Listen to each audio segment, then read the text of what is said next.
Afternoon. Welcome back to BOF Live. Thank you very much for joining us. Today, I'm excited to kick off a discussion on fashion's new paths to purchase.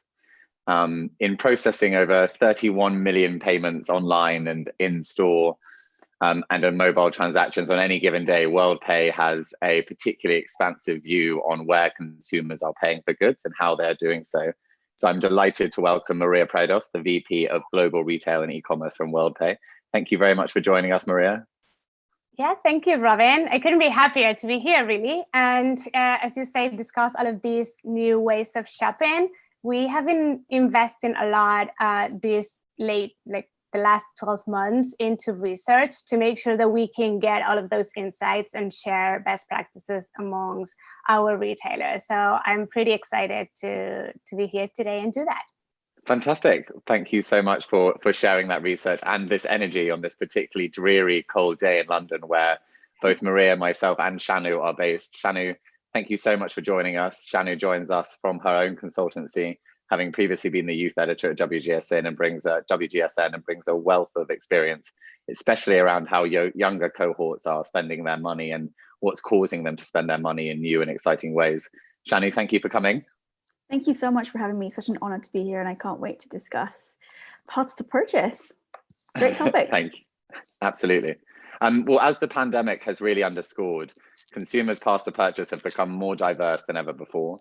Channels that are now ranging from in-app purchases on social media platforms to innovative channels like voice commerce and further biometrics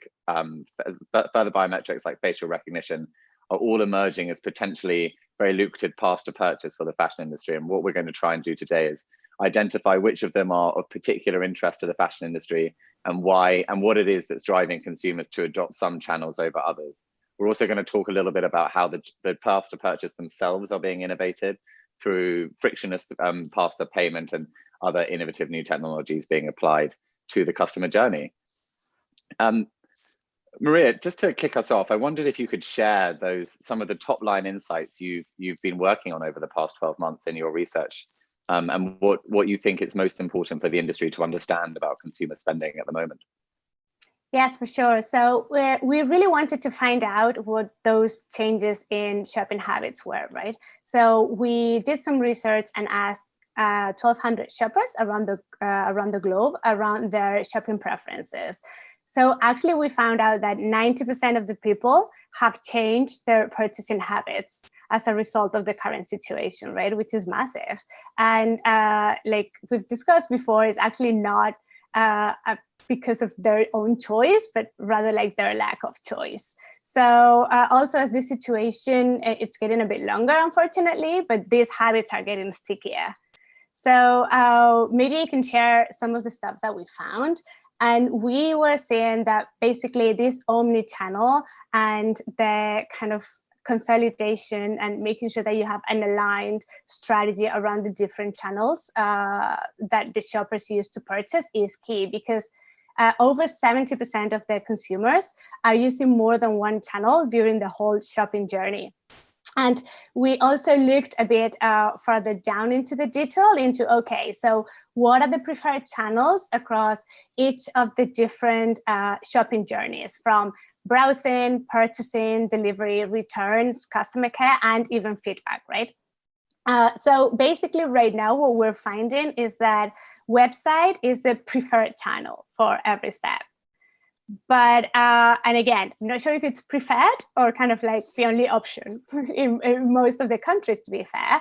But what we also found was that physical stores were also key, especially around purchasing, browsing, and super important, especially in fashion, returning products, right? Even though when they are bought online.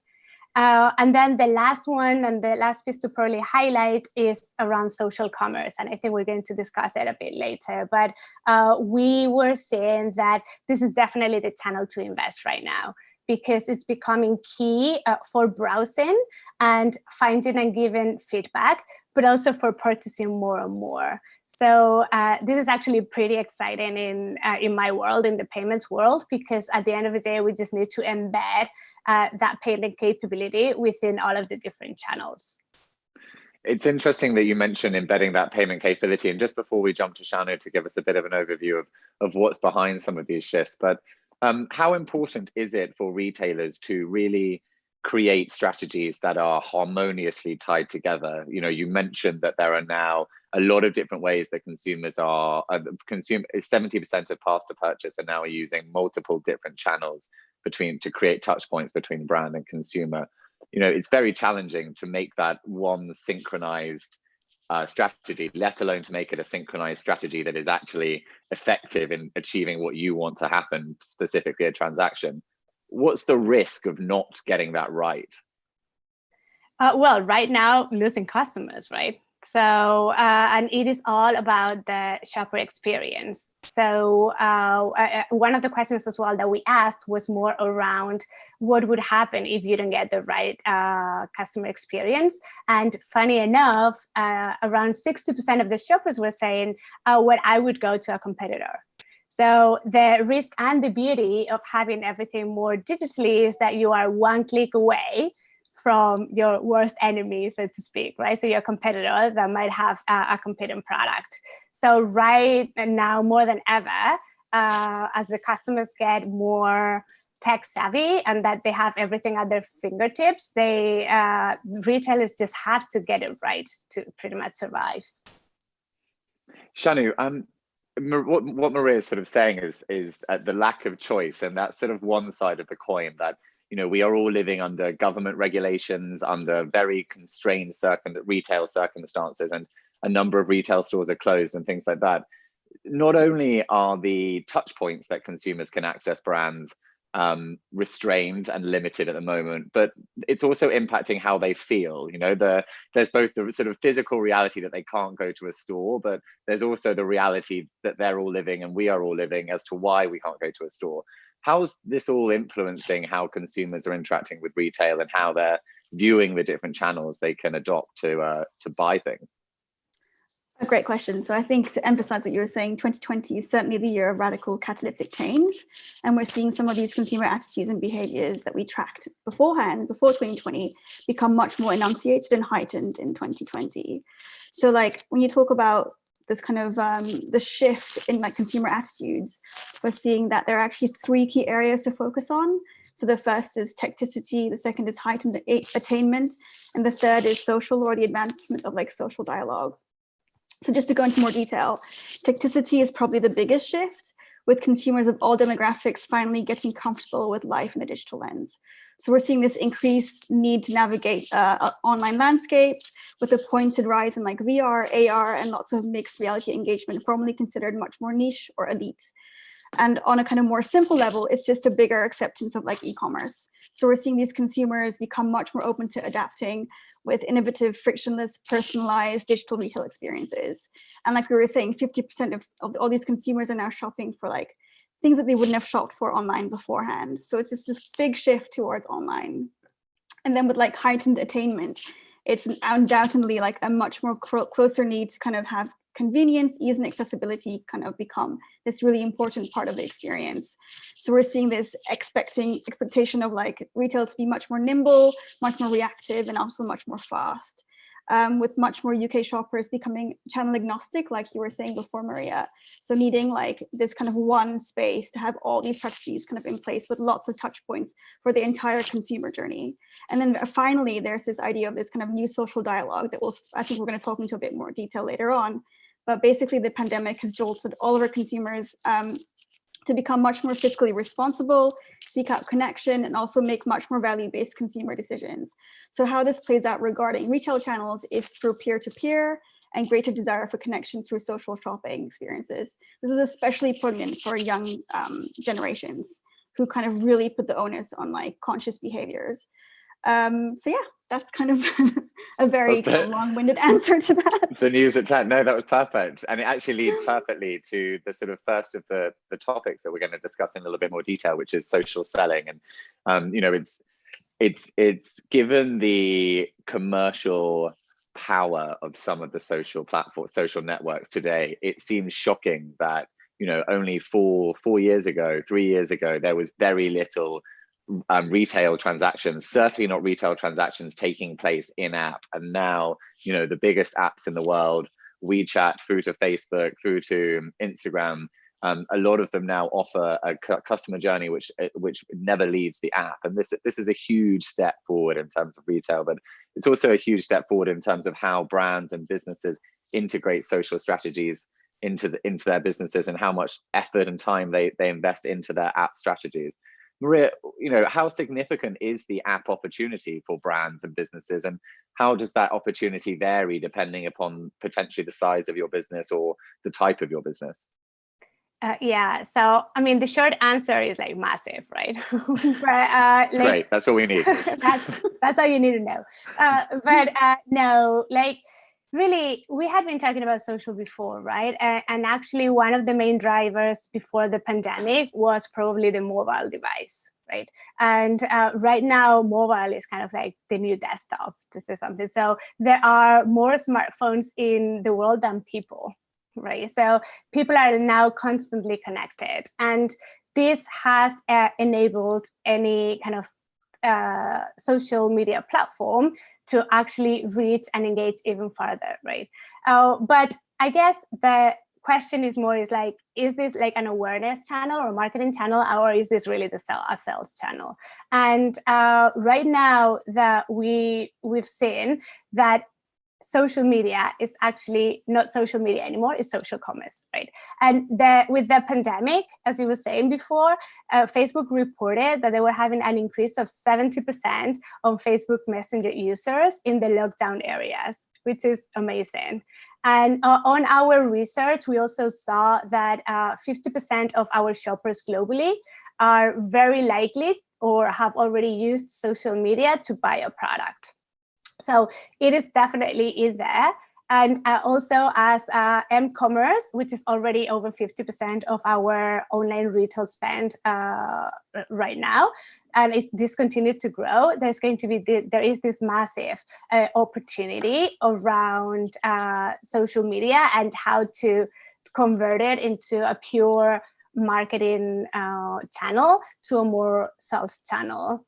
But as you said, it has some complexities into the functionality of the platforms, right? I was going to say, you know, there seems to be a big distinction in how frictionless payment is, both depending upon, you know, WeChat as the North Star, where, you know, you can live your entire existence in the app and or do everything you need to do, you know, scrolling right down to consumers, I'm sure at times being a bit disappointed that they're being taken to an e-commerce site out of app. You know, how is the actual path to payment becoming a key differentiation in how effective in-app shopping is, Maria? Yeah, so that's a very good question. And what we've been saying and what we've been discussing with our retailers is actually the old buy button doesn't work, right?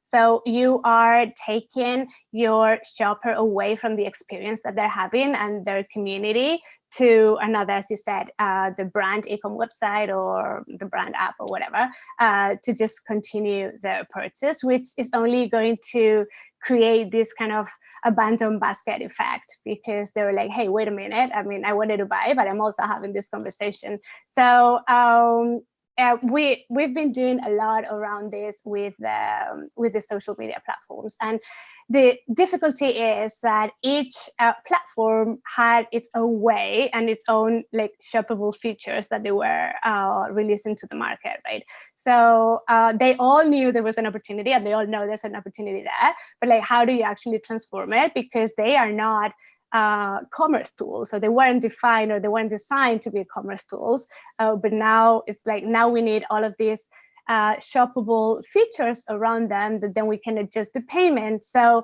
we had been working with Facebook for a while with our Facebook Messenger into kind of how do you create this chatbot interaction with them, converting to a purchase without them even leaving like the Facebook store, which was kind of like probably at the very beginning. But now you've probably heard that, to me, Facebook is like the most advanced, right? And they've just released the Facebook Shops, which is pretty impressive, because that is just creating an e-com platform for any business that wants to do it. And not only that, it is actually like it works across all of the platforms. So now it works exactly the same for Instagram. So we were talking about like the consistent brand story. Well, now you have it, because it's just once that gets replicated with that functionality, which is amazing. And then you just need to make sure that the payment is also connected, because you already have your customer ready to buy and to pay. You don't want to lose him at that point. So it is important that you target that payment to who is going to be your shopper. And I think we're going to be discussing that a little bit later as well. But different countries pay different ways. Different people pay with different payment methods. So actually, if they don't find the way that they want to pay with, or if they have to enter all of these card details into a mobile phone that is tiny, you might lose them again, even if you're still on that community. So it has to be very simple, and it has to be completely frictionless. Shanu, given that Maria's so eruditely put, the mechanics that brands and retailers need to have in place, or should ideally have in place to be best in class, what are the kind of things that brands and retailers need to understand about the consumer mindset when they are, in these communities, in the social apps? It's very easy, I believe, to maybe fall into the marketing side of things and sort of get the community thing wrong. Could you go into a little bit more detail as to what it takes to have a successful community strategy today that's both authentic and effective? I think the onus here is on the social side of social media. So it needs to be accessible, borderless, frictionless, and also a connector. So again, really focusing on the human side of things, especially in times of deficit and flux. We really want things to be trustworthy and reliable, ever more so right now. So especially if we go down the kind of peer-to-peer path, this becomes much more poignant. But it can also be polarizing in the sense that it creates retail moments that are both democratic but also exclusive. So this is probably why it's so popular. There is something for everyone. So if you want to make it a democratized experience, it can be. If you want to make it something very, very exclusive, it can be. And it's also accessible everywhere, even if you're siloed at home or on the go, which is the wonderful thing about being on mobile. It's that it can be in the palm of your hand wherever you are. I think the second kind of really, really important thing to talk about is convenience and access. So the reason why, for example, in China, it's so popular to have ECommerce, for example, is because mobile phones are the sole means to access the internet and make purchases online. So we need to be very aware of the fact of this kind of like, this kind of way of consumer behavior kind of impacting the way that we want to shop. And that's probably also why mobile is becoming the fastest retail channel over in that country. Mobile, is also an accessible litmus test for innovation. So it's a good way for brands or retailers to also see how advancement and acceptance of AR, for example, can become a growing part of the kind of m-commerce experience.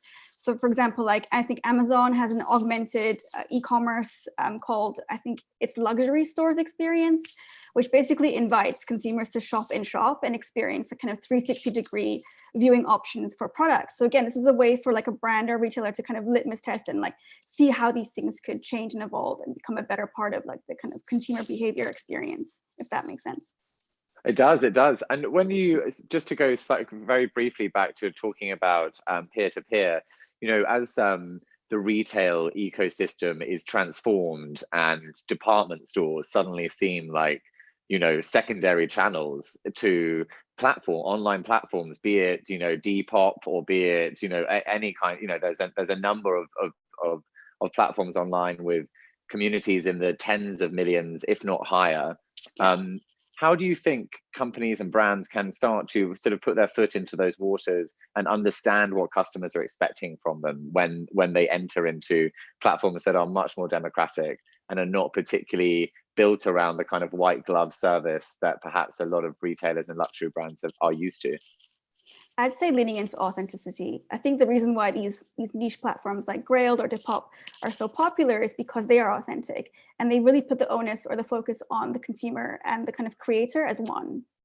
So you see this really cool relationship between like shopper and creator becoming one, basically. So I think that's the way to win over that consumer fan base and to really build in kind of loyalty. Although loyalty is quite sparse with Gen Z, to be fair, especially when it comes to like a brand. Yeah, what do the youth want? Everything. But like the reason why Depop is so popular is because of the fact that it's giving this democratized experience to young people to really kind of build their shopping experience the way they want it to be. So for a brand to go into that space, it has to be super authentic, and it has to also give reliance to these young people to really create what they want from that experience. It's great that we ended talking about experience, because it really informs sort of the next section, which is sort of loosely described as live streaming and personal appointments. But really, I think this is more of an understanding that with mobile phone sort of augmented sales associates, a video link can now be created between customer and product through a number of different ways. It can be, I believe live streaming in China, sales of live streaming in China last year was 60 billion. They're expected to be 221 billion this year. So it can be done at the top level with studios and hosts and brand specific environments, but all the way down to an important customer being able to call their sales associate and have them walk around the store with the phone in hand. But what this does talk about is just a very customer-centric strategy, understanding exactly who your customer is, what they are expecting out of this interaction. Maria, could you tell me a little bit about how this live streaming opportunity is emerging, and or certainly this sort of atomized video link opportunity is emerging, and why it's exciting? Yes, for sure. I mean, to be honest, we've talked about video in e-commerce forever, right? And how without the whole like buying within the video, but how video increases conversion in an e-commerce website, right? And we've seen like ROIs of over 80% just by adding video into the product, explaining how it works. So this is kind of like taking it to the next level in a more community and like social level. But again, it's kind of nothing new in my view. Like what about those TV channels where you have two people in there showing and showcasing how this thing for the kitchen works, and touching it and feeling it, or like this piece of jewelry and look how it looks on me. So actually the lack of that physical presence and shoppers not being able to interact with the product, it does help to see other people interacting with that product, because it just puts it into perspective, right? But then once again, and it's not only because I work in payments, but the payment piece is kind of the tricky one, because you just before on these TV channels, you had to like pick up the phone and like say, hey, I want to buy this. Like, would you do it? Would you not? Because you're just engaged into that video saying how it works. Right now, and as you were saying, in China mainly, they've taken it to the next level. So actually on your mobile phone, you are seeing those people interact with that product and show it. You also interact with your friends or your colleagues in your social community. And then it's like, okay, now I want to buy it. So you have to tag the product and then make the purchase right there. So how like the mobile device and obviously the digital payment methods now enable for all of that to happen. So you could just pay, if you're using your iPhone, you can just pay with Apple Pay right there, one click. You haven't lost any of the opportunity, any of the engagement. So it is definitely, and it's definitely growing, as you say. In China, it's massive. And you see all of the big players now investing on it. So Amazon has it with Amazon Live. I think Google announced a couple of weeks ago that they were going to enable it in YouTube. And they're going to, YouTube seems to be the least monetized of the channels, so they're now going to try to transform it into commerce tools as well, tag the products, and then buy it from there. And Facebook, a very similar thing. So they're doing it with Facebook Live. So I think we're going to start seeing, as mainly due to the pandemic, which is massive, and it's pushing our industry kind of 5 years ahead in just a few months. But then all of this innovation is going to happen, and people are just going to start feeling more comfortable with the new channels to buy products. As people become more comfortable with the new channels to buy product, how easy is it for, you know, a mom and pop store or a small emerging label to, you know, say, right, we're doing video link and we'll set up a payment solution? Is it really a strategy for the bigger players? I mean, it seems like it would require significant investment just on an operational side. Well, I think there's a place for everyone, right? And the strategy should be different. So in my mind, if you're talking about like an SMB or a one-person business, you should rely heavily on partners that already have something big set up and the whole infrastructure set up, right? So this is where I'm thinking that you can have a mix of, let's say, YouTube combined with Shopify all together in a way that the payment is already streamlined, because we're already working with Shopify as the payment facilitator, without getting too technical, but you don't have to worry about how am I going to take the payment, because that's already kind of done for you. But it is an out of the box, right? You will just like have the basic functionality and the basic capability. Now, when you start going into the more corporate, then that adds complexity, but you also want to control a bit more of the process. So you don't want to have an out of the box. You want to make sure that the experience is completely targeted for your shoppers. So then is when you definitely want to bring payments in-house. You want to talk to your payment provider to align it with them. And then you want to define your own e-com strategy, even if you use a third party or not, but yourself, right? As this is going to be my strategy. That adds complexity, but of course it is the right thing for a large corporate where they're just going to be talking to the shopper that they're seeing all of the time, and they want to create that, yeah. If you said loyalty, we can't say loyalty anymore, but maybe a repeat customer more and more that keeps coming back to you and repeating that purchase. Shanu, one of the big shifts I found most remarkable in the pandemic was actually a quote by Michael Burke, who is the CEO of Louis Vuitton, and he said, "I now have, I think, 65,000 stores because every single one of my retail associates is now equipped with whatever their partner was to speak to their client base." That is a huge jump in terms of control of experience to take place in the last few years. Their luxury brands, many brands are famous for having tomes of this is how to behave on brand as a sales associate. These are the words you have to use. This is the clothing you must wear, etc., etc. How have you seen live streaming and other sort of access points to brands which are new and harder to control? How have you seen them change how luxury brands are behaving and how they're engaging their consumers online? And not just luxury brands, any kind of brand, I guess. I love what you were saying about this almost like QVC 2.0 kind of happening right now, which is definitely a big thing happening also for young generations. So there's like a new online kind of virtual selling platform called Network.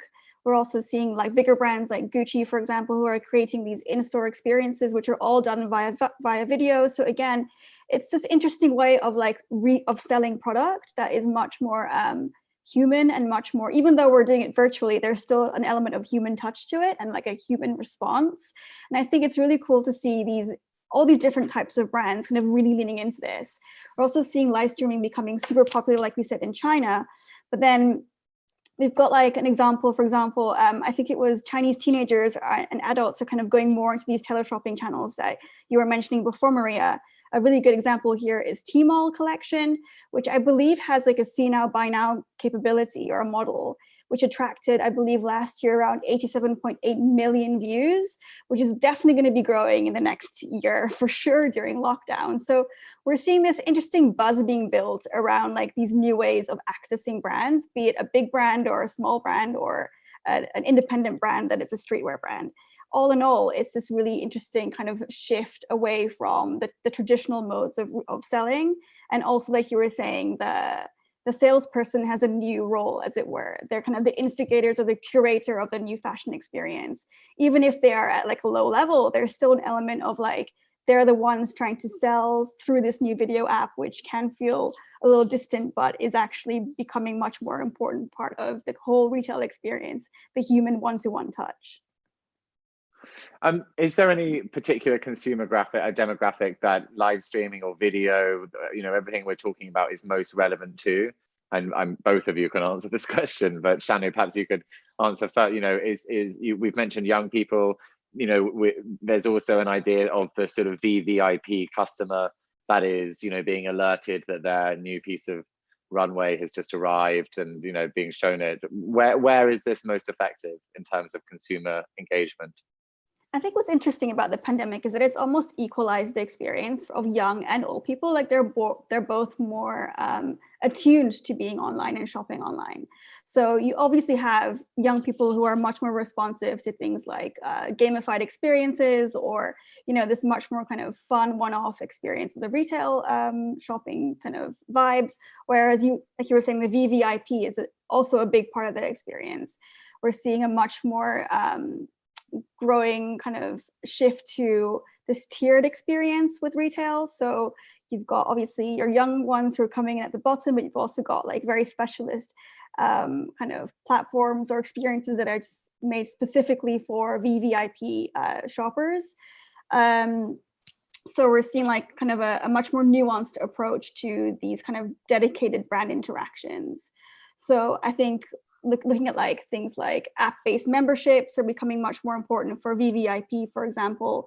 I think it was Rolls-Royce that had like an app that they created, which was very specific to their demographic, which was trying to connect leaders through like-minded businesses, or that it was more connected to board members. So again, it's just adding an extra element of business opportunity to that shopping experience, if that makes sense. Absolutely. Maria, where do you think video and live stream are most effective in terms of customer groups? Yeah, I mean, I would agree. And I think that the younger generations are pretty much changing everything, right? And the Generation Z just was born on the internet. So those guys just see nothing else than the internet. And I have 2 young kids as well. They're so used to when I don't know something, oh, mommy, go and Google it. Or let's ask Alexa. So everything is just so intuitive. We haven't experienced that. So they are, in my view, definitely the ones that are going to be pushing all of the innovation and are going to help drive this digital disruption to the next level. And live streaming is one, but same around social commerce, same around voice commerce, I will talk after. So I think this generation definitely has more of the power, and as they grow older and become more on the purchasing bracket and the segments for the retailers, then that's going to be your only segment, right, that you have to sell to. But also worth, and I think we talked about it before lately, it's also worth watching China most of the times, right? Because as you were saying before, like China has skipped a technology generation, right? So they just started connected to the internet through a mobile device. They never had a PC. They never had probably like a desktop, right? Like, so it's everything has changed and everything has been built in a mobile first environment, which allows for all of this innovation to happen much, much faster. Also, because it's a closed economy, then you don't have a lot of competition, if any. So you might have you have 2 competitors, Alipay, WeChat Pay, kind of like on the super app scene, and those guys have 50 and 50% of the market, and they just combine things. So it's always good to just take a look at China as well as the younger generations to say, okay, what is actually coming at which point, because they are going to be pushing the innovation to us. Just before we move on to our, which you just mentioned, you guys are doing all of my work for me. You're introducing the next section very naturally. But just before we move on to our final sort of mini topic, which is going to be about voice commerce and some of the next evolution of some biometric channels, is there anything that you'd like to share just in terms of an e-commerce strategy? We're talking about very, very big strategies in terms of voice commerce, and these are really only applicable to big corporate businesses at the moment until off-the-shelf solutions come through and people can, is there, when we look out at a pandemic that would appear, cautiously to be with us for at least another year, in terms of how, or a year and a half in terms of how it will impact freedom of movement. What do you think is key for businesses to remember now when it comes to their e-commerce strategy on a basic level that is perhaps more applicable to anyone in our community? Maria, can I start with you? Yeah, sure.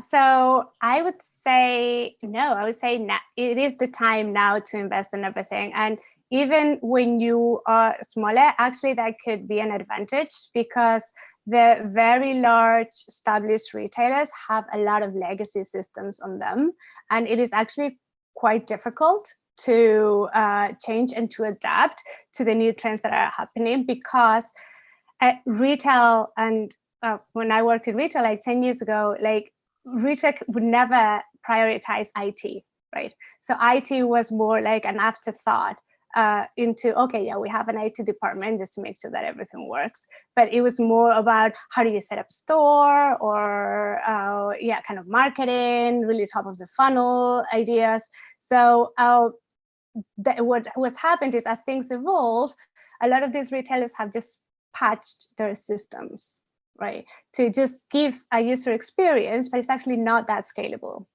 And they come into a lot of issues, and we work with a lot of them into, okay, you just have to rethink the whole strategy, because you were having like silo channels, for example, and then you keep adding, and then you try to patch them, and then this doesn't work, and you can see your customer across them. So I think the competitive advantage of a smaller retailer is actually, you don't have to pick everything, but you pick one or two, and then you just excel at it. And you build that USP on whichever channel that is new and upcoming, that you actually differentiate from everybody else, rather than try to replicate what used to work 10 years ago and then try to keep up with the new things that are happening. So now it's actually the perfect time to even up and like even help all of these new retailers get to the next level. And if you would have to prioritize one, what can I say? I would say payments. Right? I mean, if you reduce retail to the bare minimum, you have to source and manufacture the product, you have to deliver it, and you have to take the payment. If one of those three things don't work, you don't have retail. So many times payments are an afterthought, and I know because I've been there before. So it is just so important to understand that you're talking about the very, very end of your conversion funnel. So even a 1% increase in that, it just goes directly into your bottom line. If you have a 1% increase on traffic at the top of the funnel, it converts into nothing. So I think it's very important to prioritize the things into what is going to make a difference for your company. Shanu, what would you like to add just in terms of the what's driving the behavioral changes that are informing all of these trends? I would lean into, like you said, agility is a really important one. I agree, if you're big or small, because I think everything is moving so fast. But at the same time, we are at pause. So you've got time to really think about your strategy. On the other hand, really focusing on that human side of things, I think is so, so important, especially in times of deficit. So we're in this ongoing pandemic for who knows how long, which means that we're all craving lots of different things. But the main thing that we crave is connectivity and social interactivity or community. So if you as a brand can really foster this or bolster this in some way through your retail experience, I think you'll have a success with especially young people who need this ever more. But also, I don't want to say that this is not the case for older generations as well, who we're all experiencing the same thing. I think the good thing about the pandemic, well, not the good thing, but the thing about the pandemic is that I said it's equalized all of us in some way. We're all leaning into the things that we really, really miss. And retail has the opportunity and the capability to really connect us in some way as well. Not just with product, but also with value beyond product. I think is such an important conversation that we're seeing happening on a bigger level from a consumer behavior perspective, with more and more people kind of really thinking about who they're buying from and why they're buying it. That leads us to perfectly, very briefly, to a question from our community. Well, it's more of a statement from our community, from Salim, who's pointing out that, we're talking about increasing sales, which will lead to increasing deliveries, increasing emissions, and that over the past 6 months, but hopefully a little longer, we've really seen the emergence of a conscious consumer that, rather than just be something that we're writing about, is actually something that the industry is responding to. And can you tell me a little bit about how reflecting increasing consumer concern over the environment can be incorporated into an e-commerce strategy in your side, Shanu? Just in terms of, I'm reminded of a talk we did last week with Emily Bodie, who advised fundamentally that consumers are much more accepting if you are honest with them, and if you are honest about the extended times that acting in a more responsible way happens, and how you can transparently share what your impact is. Is there a way, can you just sort of sum up how retailers might approach that transparency in this sort of process? I agree. I think that's a huge and very important topic and conversation to be having as a business right now. We're definitely seeing this lead into like moral commerce, and I've written about this multiple times because I think it's such a big part of the future of retail, the future of business in general. In terms of strategy and transparency, I think that's the key. The key word here is transparency. How can you be honest with your consumers about what it is that you do as a business? This could lean into elements of sustainability on a more product level, but it can also be talking about it from a business perspective, like an actual business strategy perspective. Consumers are really, really savvy, especially young consumers. And if you are not honest with them about the way that you behave, you're going to really have an issue. And like I said, they're not loyal to you. So don't trick yourself into thinking that they are, because they really are not. And if you're going to lie to them about, your procedures or your sustainable thinking, you're going to be in trouble, especially during the pandemic, when there are so many other options. Like Maria said, if you make a mistake, they're going to go to someone else who's doing it better. And there are plenty of brilliant examples of brands who are doing amazing things, like Nike, like Patagonia, like Noah on a smaller level. There's huge, amazing things happening on an initiative level that you can look at to get a really good sense of best in practice, especially around like notions of moral commerce. So lean into the transparency, I'd say. Thank you. You mentioned, we've mentioned sort of consistently throughout this chat, the amount of competition that's out there, and something that's really going to up the competitive game is the emergence of 5G and ambient tech. And I think it was Doug Stevens that put it, that shopping will no longer be something that we do, it will be something that happens. And just quite how naturally and easily we will be able to fulfill our needs is increasing dramatically. And I think one of the earliest signs of how easy that could be is voice commerce. And there are a number of voice assistants powered by tech giants that are connecting people to products. Maria, can you just give us a little bit of an overview of how significant the voice channel is and how significant you think it might become? Yeah, sure. And as you say, there are over 1 billion devices now acting as digital voice assistants, right? And this is partly predicted to reach 8 million by 2023. So it is massive. And I was reading an article that the other day, and Google said that 50% of searches were done on voice already. So you see, again, the same trend when a new channel appears. It starts more at the discovery level, right? Into how is where do I find my products? What is it that I'm looking for? So I think it is definitely in there. Now, the question again becomes, is it really a sales channel, right? Like, am I going to buy from my just by saying, hey, I want to buy whatever? And in here, we did some research as well, and on the biometric kind of question, this was probably the one where consumers felt the least confident around voice. And actually, from our payment perspective, it also has a little bit more of difficulties around it, because in here you can 100% make it seamless and invisible, right? Because before you always have to type something, so there is some kind of interaction. But right now you can just say a word and a purchase gets made, and the payment gets taken from you, right? So that is what everyone always tries to get to, which is what we call the invisible payments. But we at Worldpay actually don't really believe that is the right strategy. And we have this concept of translucent payments we actually want to double check with your shopper that they actually wanted to buy that, right? And that doesn't have to be very kind of like an obstacle or like very difficult to come through, but you just have to maybe start using your phone, your mobile device again, because like say, hey, we were going to buy this. Are you okay? Like, did you give consent? Yes. Okay. So then that's when you make the purchase happening, because otherwise, yeah, at which point are you actually getting it so invisible that the shopper is actually not wanting to buy that, and you're putting your shopper in a bad situation, and you're putting your company into that whole chargeback issue. So I think voice has a lot of potential, and definitely, once again, the younger generations are pushing a lot on it, and they're very used to using it.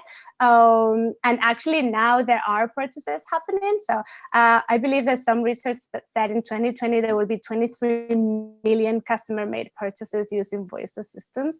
So it's massive.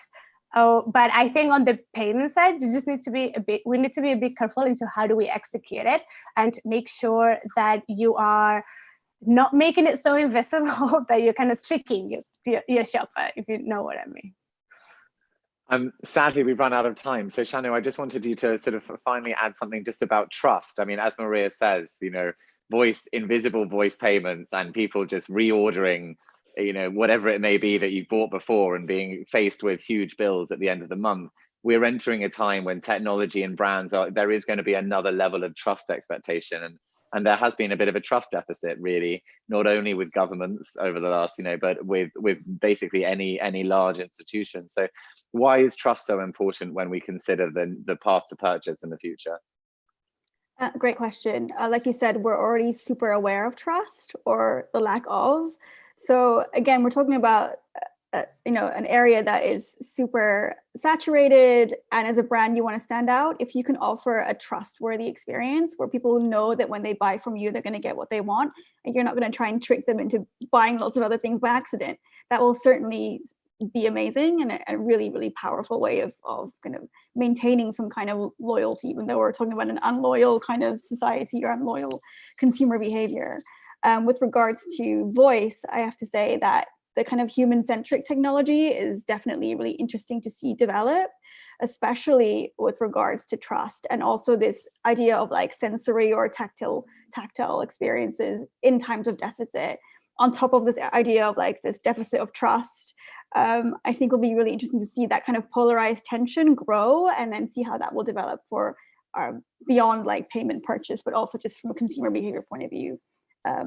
I don't think I answered your question, actually. Sorry. No, you did. You definitely did. No, you made me want to ask more questions, but I can't. So Maria, I will ask you the final question. You know, overseeing 31 million payments a day, that you've really got an expansive idea of how customers are spending their money, and how it's changing. What excites you about the future when you see how much change is happening, you know, in terms of consumer behavior, or in terms of new channels, new payment solutions? What's the North Star? I mean, everything, right? Look at what we've been talking about for the last half an hour.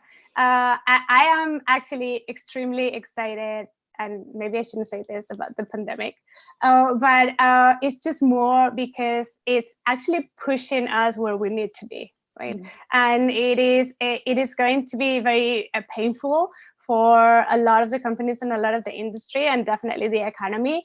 But I am a believer that this is just going to push way more innovation and take us right to the place where we have to be. So right now, I just keep stating this, that it's not the time to stop or to wait to see what happens. It's actually the time to put the money where your mouth is, and start investing in those things that you have been lagging or like postponing just because things were kind of okay and your business was kind of surviving. Right now, it's all fully digital. This is the way that you have to go. That doesn't mean that you stop the face-to-face, of course not, but it is a combination. It is a completely omnichannel. It is seamless and across all of the different pieces. So I am very, very excited about all of the conversations that we're having with many of our retailers, very large global retailers that are now coming more and more to us into, okay, now we need to do all of this that we've been discussing, but we never do. So yeah, that gets me very, very excited. And I think all of the innovation that is coming in the industry, probably in the next 18 months, we wouldn't recognize where we are at. And that just makes it fun. In great disruption lies great opportunity. Absolutely. Yeah. Shanu, Maria, thank you so much for being such enjoyable people to have this conversation with. I found it fascinating, and I've certainly learned a lot myself. So thank you both so much for sharing your insight with the BOF community. We appreciate it very much. Have a lovely afternoon on this dreary grey day in London. Thank you all so much for joining us at BOF Live. We'll be back next week with more programming. Thank you again, and have a nice afternoon. Thanks. Thank you.